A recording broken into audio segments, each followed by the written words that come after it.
하나님, 지난 한 주간도 크신 능력으로 저희들을 지켜주시고 인도하여 주신 그 은혜에 감사를 드립니다.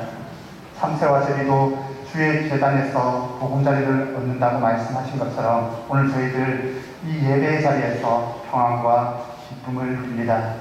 빛대신 주님, 앞으로 나아갈 때에 우리의 삶의 모든 어두움이 물러가게 하시고 전능하신 하나님을 경배할 때 우리 안에 있는 모든 연약함이 강건함으로 변화되게 하여 주옵소서.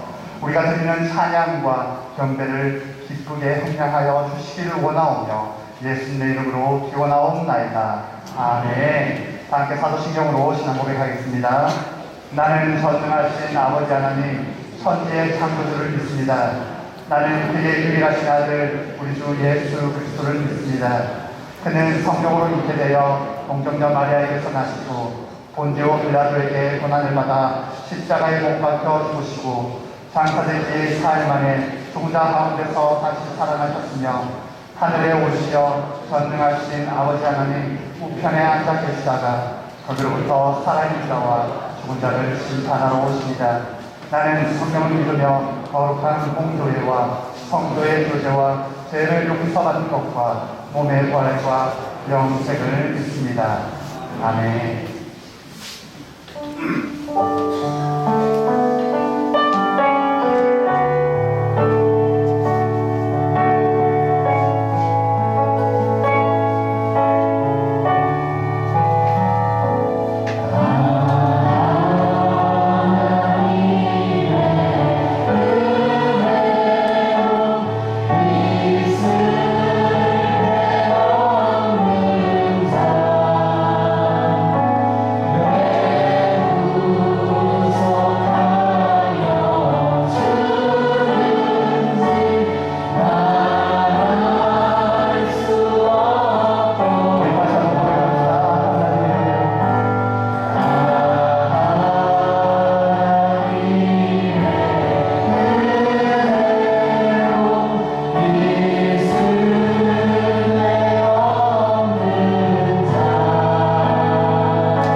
천지 만물을 지으시고 운행하시며 인생의 생사화복을 주장하시는 하나님 아버지, 죄밖에 없는 저희들을 온전하시고 순결하신 예수님의 피로 구원하여 주시고 하나님의 자녀로 삼아주셔서 참으로 감사드립니다.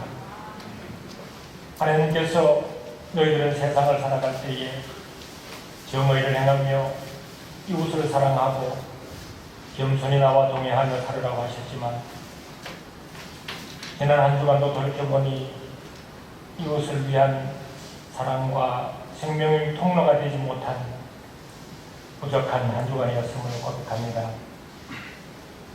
주님, 저희들의 삶이 하나님의 마음을 온전히 알고 성숙하여 주님과 동행하는 삶이 되기를 원합니다.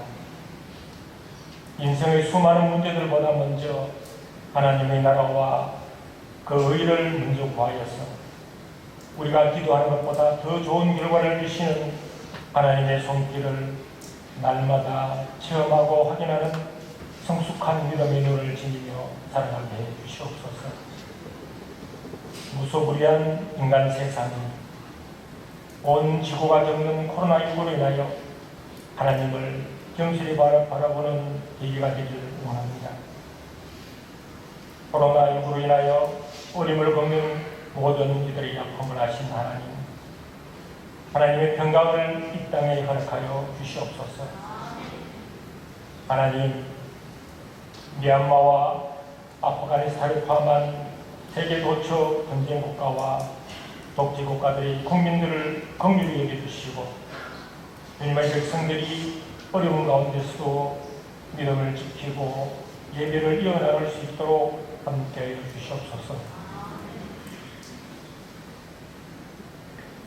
우리 대한민국이 북한 선교와 세계 선교의 지속적인 주역으로 사용될 수 있도록 이 한반도를 평화와 번영의 길로 인도하여 주시옵소서.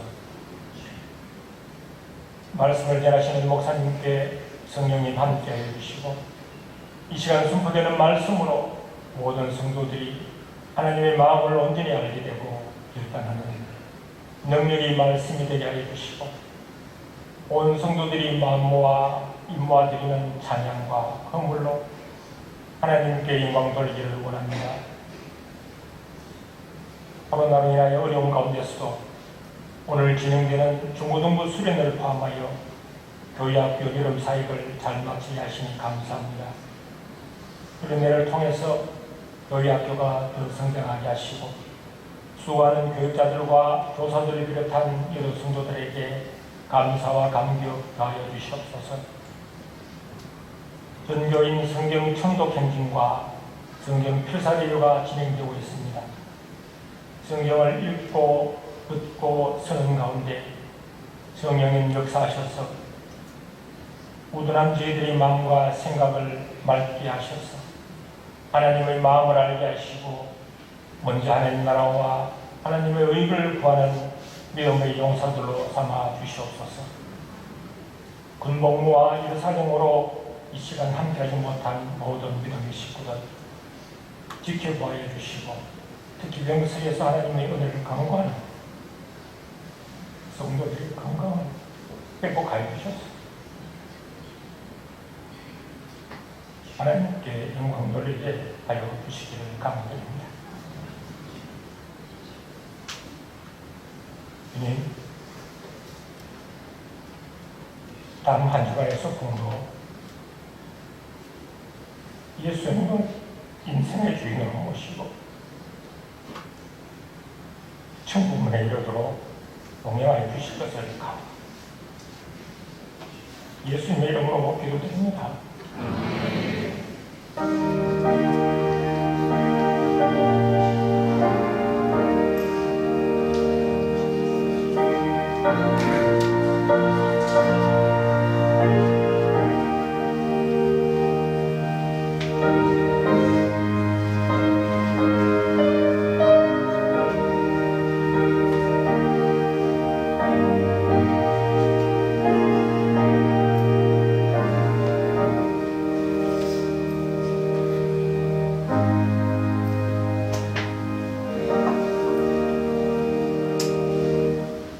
강주의 성도님, 박상식 장로님께서 인도하신 박은수 성도님, 대경구역장이신 윤정주 권사님, 부경구역장이신 정형숙 권사님, 7년도에 회장이신 김은혜 집사님, 청년부 회장이신 김형민 청년, 청년부 부감이신 권형미 권사님 앞으로 나와주시기 바랍니다.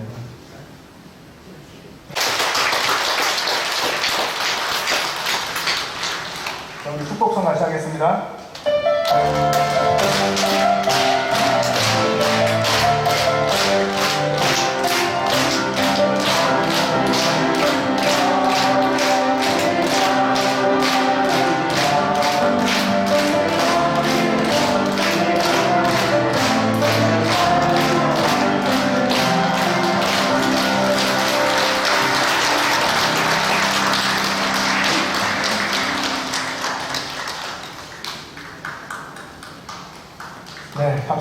인도하신 분, 바나바 되신 분, 또 우리는 구역이 있고 자치기관 다 있잖아요.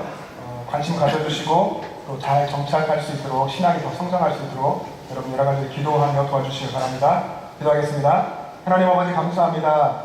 주의 몸된 영천제일교회에 우리 강주의 성도님, 박원수 성도님 보내주신 것 감사합니다.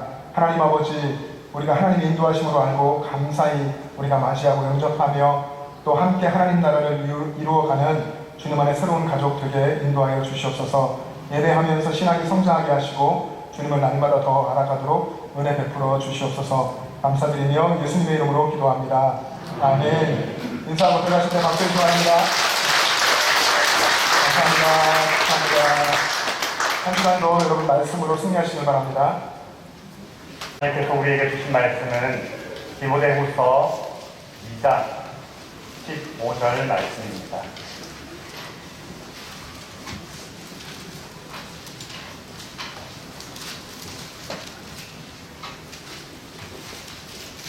디모데후서 2장 15절 말씀 제가 봉독하겠습니다. 너는 진리의 말씀을 옳게 분별하며 부끄러울 것이 없는 일꾼으로 인정된 자로 자신을 하나님 앞에 드리기를 힘써라. 아멘.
귀한 찬양에 감사드립니다. 우리 이어전 교회가 정말 교회의 어머니 같은 그런 역할을 감당하며 열심히 기도하고 또 어려운 이들을 또 찾아 신방하고 그런 귀한 사역 감당해 주시기를 소망합니다.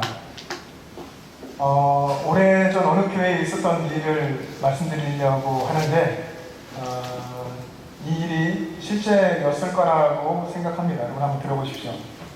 어느 날 새벽 기도회를 마치고 개인 기도하는 시간에 그 개인 기도 시간에 슬피 울면서 기도하는 나이 많은 권사님이 계셨습니다. 그 권사님의 기도가 너무나 애절하고 긴박했습니다. 기도하시는 내용이 하나님 살려주세요. 아버지 제발 살려주세요. 그냥 죽으면 안 돼요. 너무 불쌍해요. 주여 믿습니다. 살려주세요. 이 권사님의 기도 소리가 얼마나 크고 절실했던지 기도하시던 목사님의 교회까지 생생하게 들렸고 목사님은 그 기도 소리 듣고 깜짝 놀랐습니다.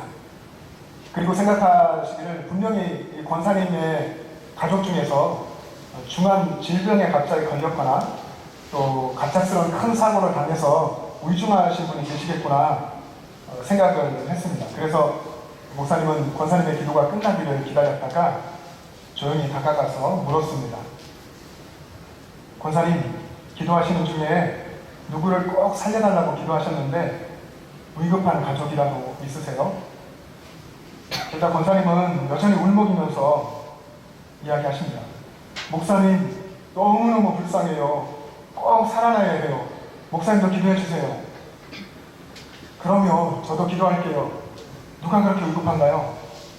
그랬더니 이 권사님 하시는 말씀이, 목사님은 텔레비전도 안 보세요? 장밋빛 인생에서 주인공으로 나오는 맹순이가 암으로 죽어가잖아요. 불쌍해요. 기도해 주세요. 그 권사님은 드라마를 보시면서 그 속의 주인공 맹순이를 살리기 위해서 기도하고 있었던 겁니다. 이걸 보고서 이 장밋빛 인생이 어떤 드라마였나 찾아봤더니 2005년도에 KBS에서 24부작으로 방영했던 드라마였더라고요. 그리고 그때 당시 평균 시청률이 약 30% 정도 되는 정말 국민 드라마라고 할 수 있는 그런 드라마였는데, 거기 주인공 맹순이라는 사람이 시한부를 선고받고 또 그 외에도 여러 가지 어려운 일을 겪으면서 삶에서 이제 정말 고군분투하고 그러다가 결국에는 암으로 죽게 되는 이야기, 그런 스토리를 가지고 있는 드라마인데, 이 권사님이 그 드라마에 너무 깊이 빠지셨던 거죠. 이 기도가 정말 간절했지만 아무 의미가 없는 거죠. 우리는 분별력이 있어야 합니다. 기도할 때 무엇을 기도해야 하는지, 또 살아갈 때 어떻게 살아야 하는지, 이런 것에 대해서 분별할 수 있어야 합니다. 우리 교회는 코로나 상황을 맞으면서 우리 교회뿐 아니라 또 우리들뿐 아니라 한국의 모든 있는 사람들이 아마도 그렇겠지만 삶을 어떻게 살아야 되는가 본질을 들여다보고 그렇게 되면서 신앙인의 삶에 대해서 고민했습니다. 그러면서 우리도 하나님 말씀밖에 없다, 말씀을 읽고 말씀을 듣고 쓰는 일에 집중하자 해서 그렇게 하고 있습니다. 신앙생활이라는 것이 말씀으로 사는 것이라는 그런 깨달음을 갖게 됐고, 말씀의 은혜와 능력으로 우리가 이 어려움을 극복해낼 수 있겠다 하는 확신이 우리에게 있었기 때문에 그렇게 우리가 함께 선포하며 진행을 해나가고 있습니다. 우리 교회의 온 성도님들이 성경을 한 번씩 읽어서 성경 천독을 하자, 그리고 성경을 써보자, 이런 일들을 하고 있습니다.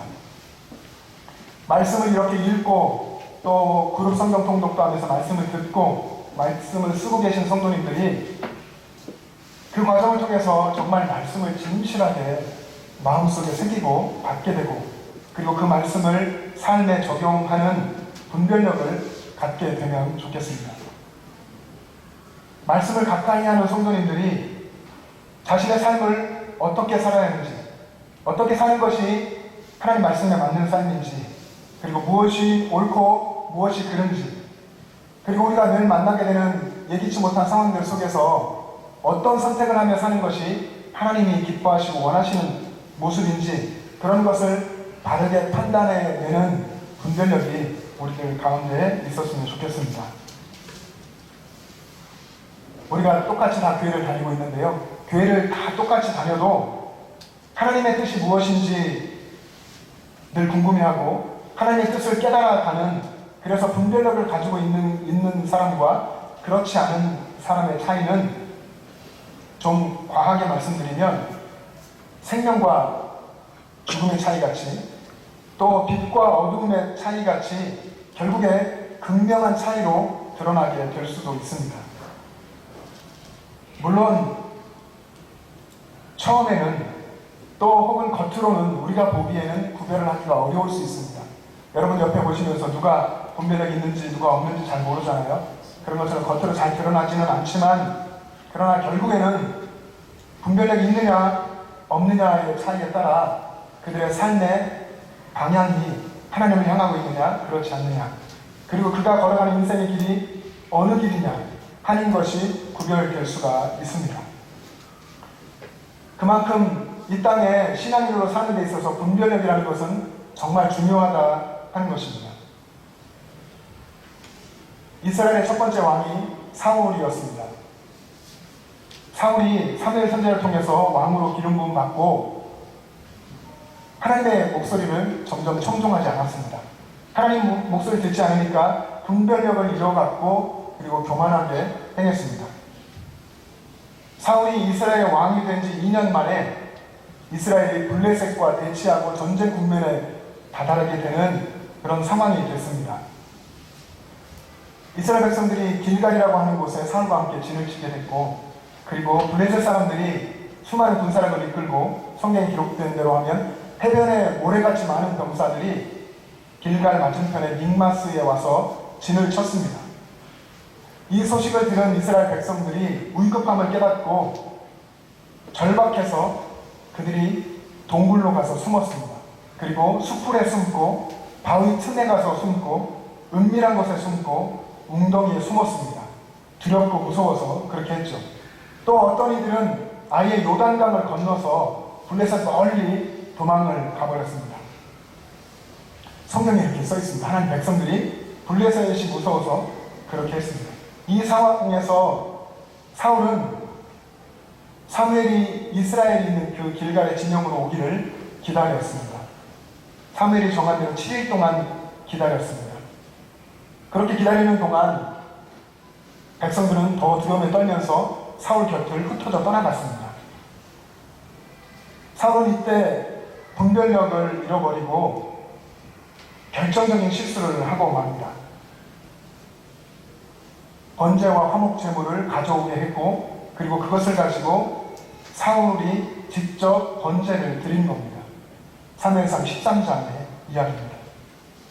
그렇게 번제 드리기를 마치자마자 사무엘 선지자가 왔고, 사무엘 선지자가 물었습니다. 왕이시여, 왕이 행하신 일이 무엇입니까?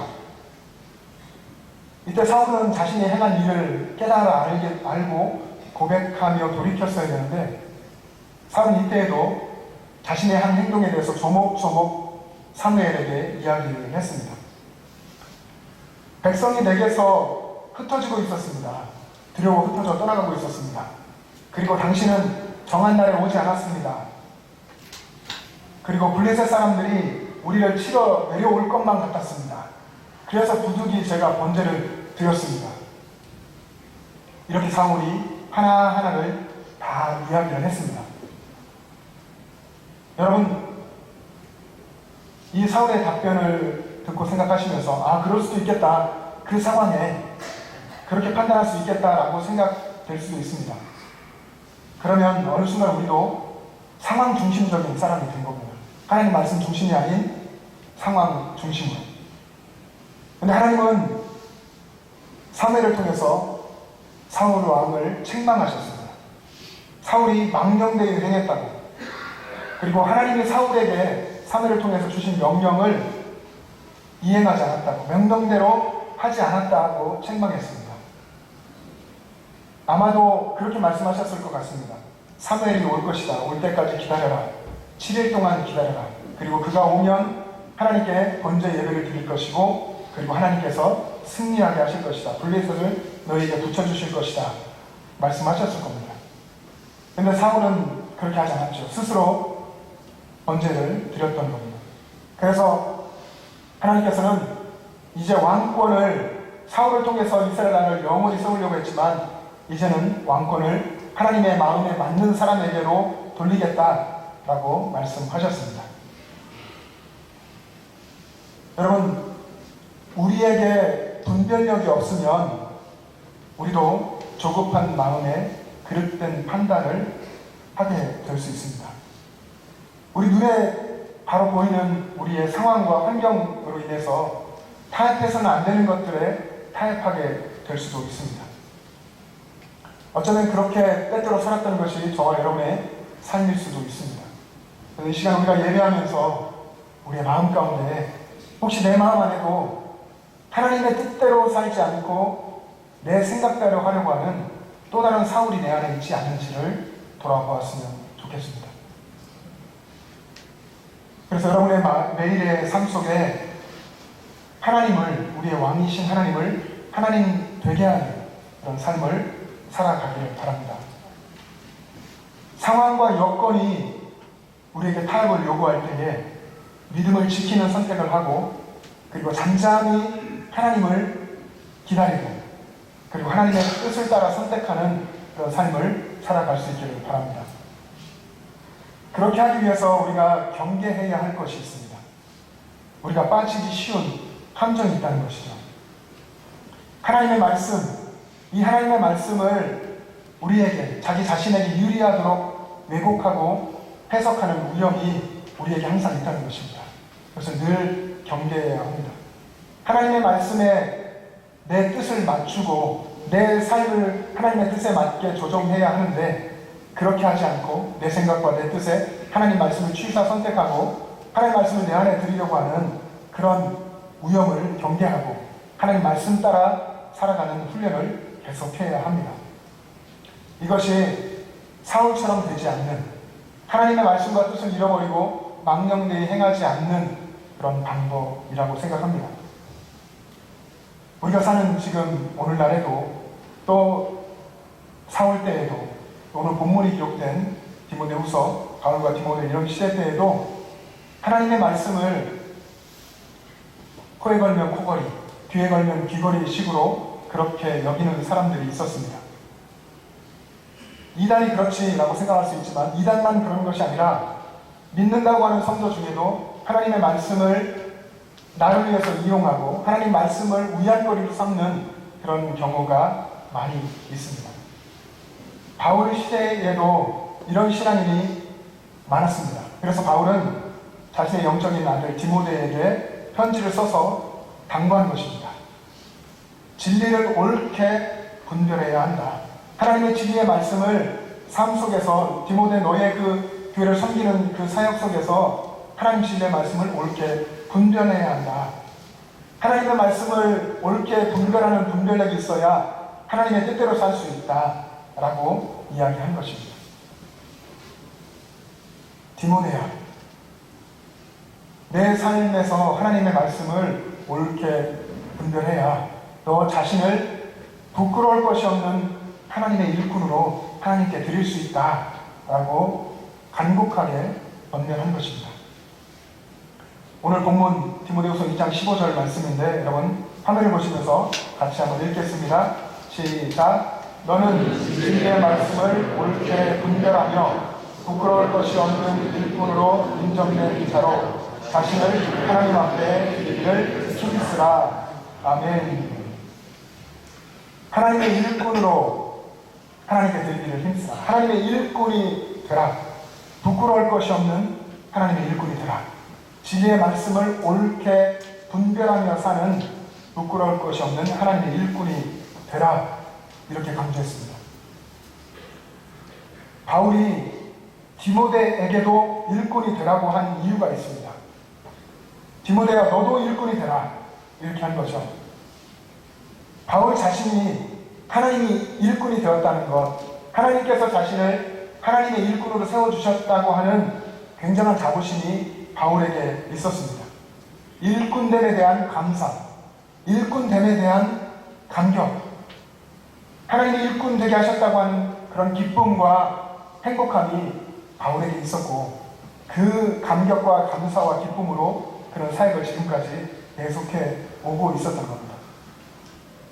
바울의 다른 편지 에베소서 3장 7절의 말씀을 한번 여러분 화면을 보시면서 읽어보겠습니다. 바울이 얼마나 일꾼됨에 대해서 감사하고 있는지 읽습니다. 시작.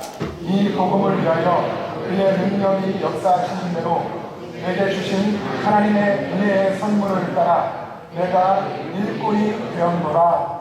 아멘. 내가 일꾼이 되었노라. 하나님의 일꾼이 되었노라. 복음을 위한 일꾼이 되었노라.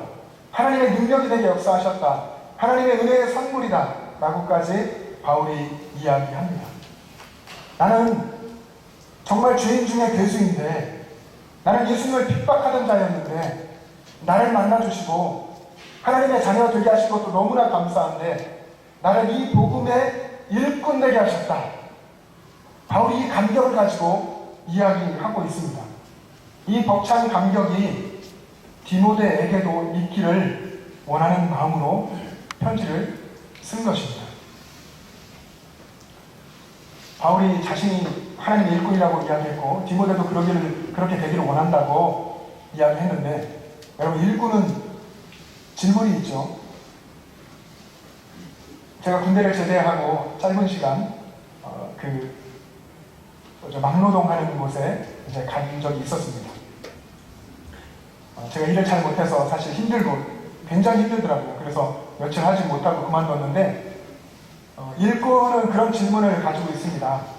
제가 뭘 해야 되죠? 제가 무엇을 해야 됩니까? 주인께서는 저를 고용하신 주인께서는 제가 뭘 하길 원하십니까? 이런 질문이죠. 주인 되신 하나님의 뜻을 알고 분별하는 것은 좋은 일꾼의 필수 조건입니다. 혹시 일꾼이 자기 주인이 누구인지 모르고 내가 누구에게 가서 물어야 되는지도 모른다면, 또 일꾼이라고 하면서도 일할 준비가 되어 있지 않다면, 그리고 그의 태도가 일꾼의 태도 같지 않다면 정말 큰 문제죠. 일을 시키고 맡기신 주인에게도 문제가 되겠지만 본인에게도 큰 문제입니다. 일꾼 노릇을 할 수 없습니다. 일꾼에게 가장 중요한 것이 주인의 뜻을 아는 분별력입니다. 주인의 뜻을 알고 그 뜻대로 삶에서 실행해내는, 살아가는 분별력이 필요합니다. 바울이 이것을 강조했습니다. 디모데에게 이야기하기를, 내가 지금까지 사역하면서 여기까지 오면서 돌아보니까 고난과 역경을 헤쳐온 일꾼의 길이구나. 내가 하나님의 복음의 일꾼 되었다는 감격을 가지고 지금까지 왔지만 고난과 역경을 헤쳐온 길이었다.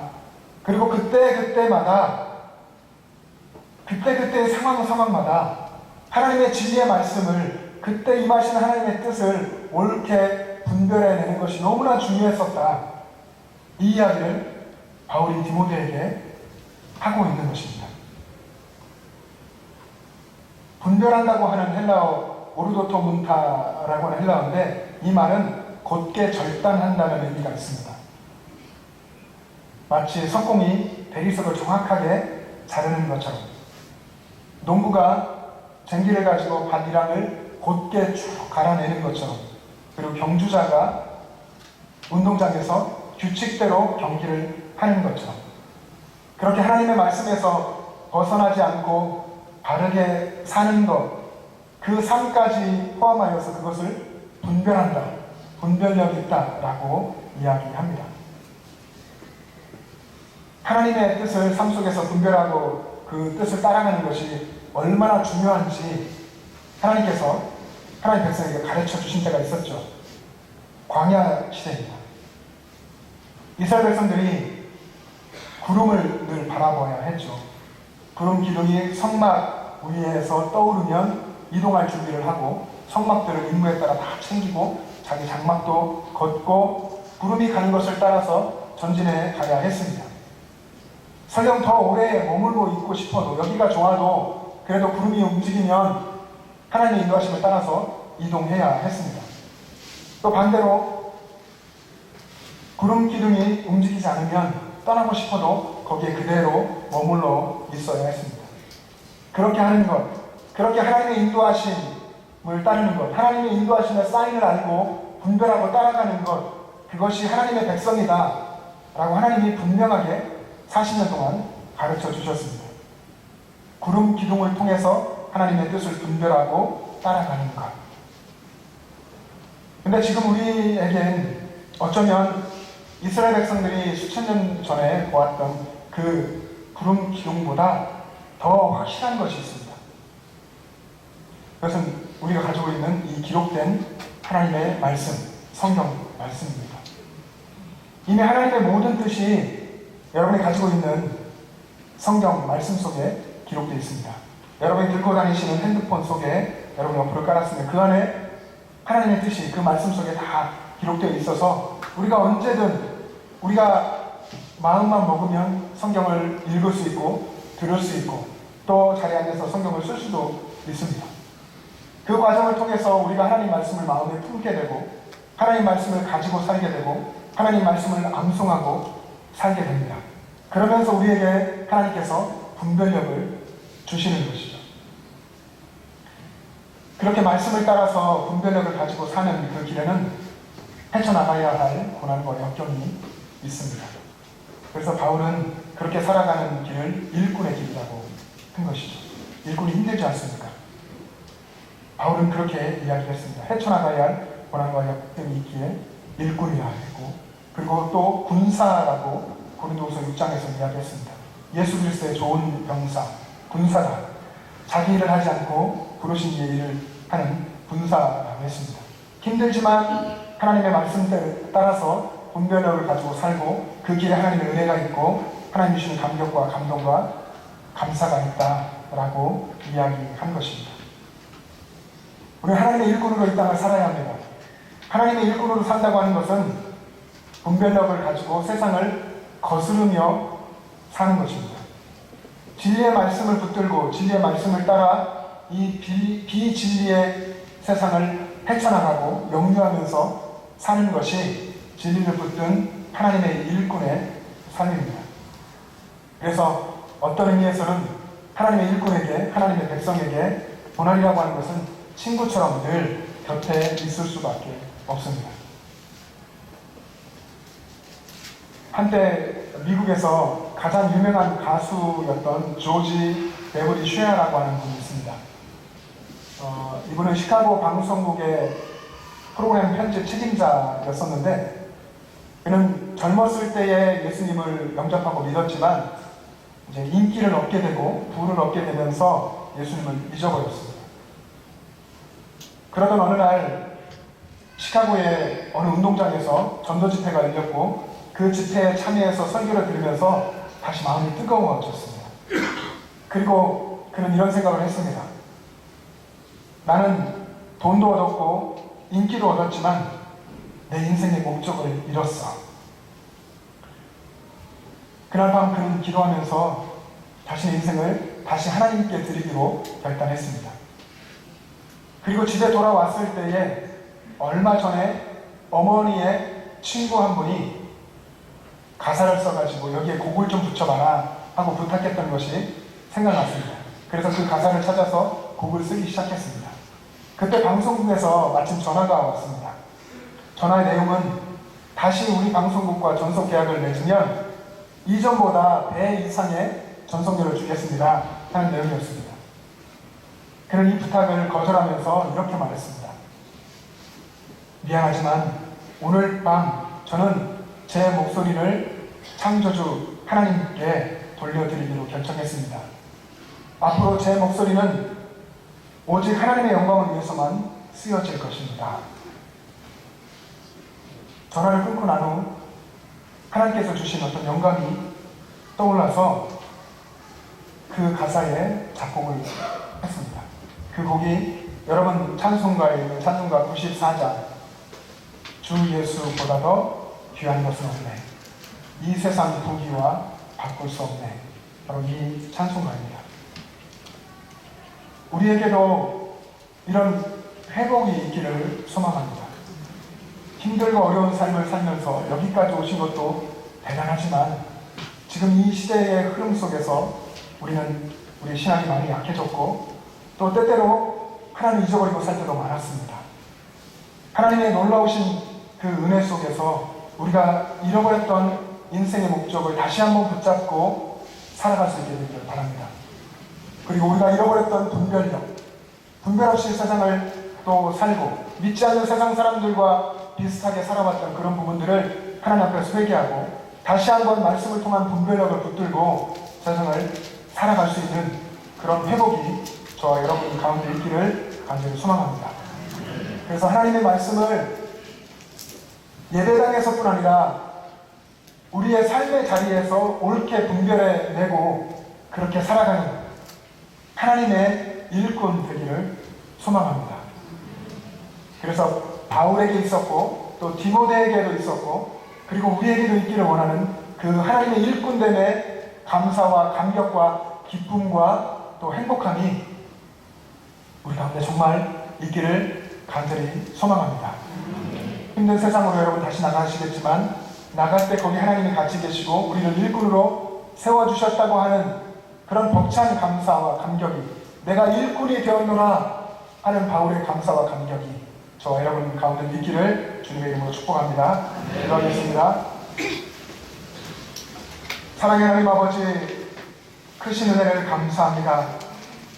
우리를 사랑하시되 친히 이 땅에 오셔서 십자가에 생명을 내어주시기까지 사랑하신 우리 주님, 그렇게 우리를 구원하셔서 하나님의 자녀가 되게 하셨을 뿐 아니라 우리에게 거룩한 사명을 주셔서 이 땅 우리의 삶의 현장에서 만나는 모든 사람들에게 하나님 일하시는 축복의 통로가 되고 하나님의 일꾼 되게 하신 것을 감사합니다. 복음의 일꾼됨을 감사하고 또 감격해하며 하나님의 뜻을 늘 찾고 분별하며 살아가는 우리 모두가 될 수 있도록 은혜 베풀어 주시옵소서. 감사드리며 예수님의 이름으로 기도합니다. 아멘. 이제 다 같이 일어나셔서 별단 찬송을 부르며 봉헌하겠습니다.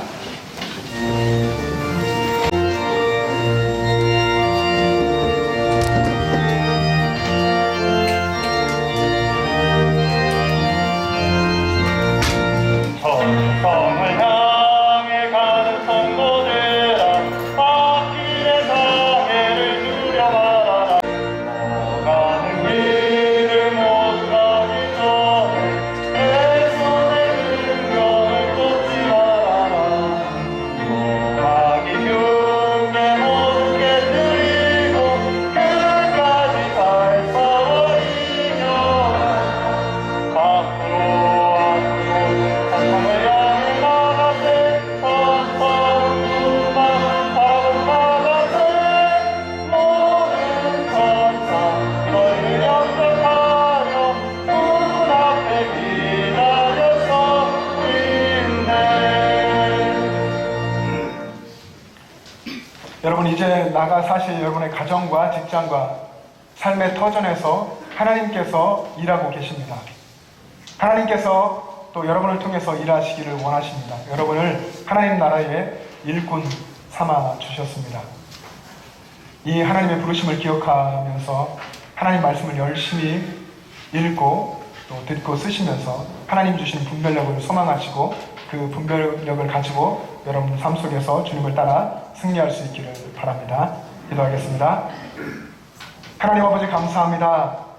거룩하신 아버지 하나님, 우리의 삶에 늘 가까이 계시면서 말씀으로 또 상황 속에서 여러 가지 하나님의 메시지로 우리에게 들려주셔서 이 어려운 상황 속에서도 하나님의 은혜를 늘 사모하는 믿음의 모습으로 서 있게 하시고 좌절하여 낭망하며 엎드러지지 않고 다시 일어나서 이렇게 예배의 자리로 주님을 소망하며 늘 나오게 하신 것을 감사드립니다. 하나님 아버지, 우리에게 생명을 주시고 사명도 주시고 우리에게 있는 모든 것을 허락하신 아버지 하나님, 우리가 살아가는 이것이 다 하나님의 은혜임을 기억합니다. 주님 전에 나올 때에 주님께 감사 헌금으로, 주일 헌금으로, 11조로, 선교 헌금으로 여러 가지 예물로 하나님께 올려드렸습니다. 이 예물을 통해서 하나님 나라가 확장되고 이 예물을 통해서 어려운 이들이 위로받고 가난한 이들에게 복음이 전파되는 역사가 일어나게 하여 주시옵소서. 우리 가운데 육신이 연약하여서 예배의 자리를 사모하지만 나오지 못하신 분들, 또 마음에 아픔과 고통이 있는 분들, 하나님께서 긍휼하게 주시고 찾아가 취하는 광선을 비추어 주시고 고치시고 싸매어 주시고 위로하여 주셔서 하나님의 강하신 능력을 체험하며 하나님께 영광 돌리는 삶을 살아갈 수 있도록 은혜를 베풀어 주시옵소서. 이제는 우리 구주 예수 그리스도의 은혜와 하나님 아버지의 영원하신 사랑하심과 성령님의 교통하심과 충만하심이 하나님의 말씀을 옳게 분별하고 그 말씀을 따라 하나님의 일꾼으로 살아가기를 원하는 영천제의 모든 가족들과 그들의 가정과 이 땅의 교회들과 이 나라와 민족과 세계 열방 위에 지금부터 영원토록 함께 계시기를 간절히 축원하옵나이다. 아멘.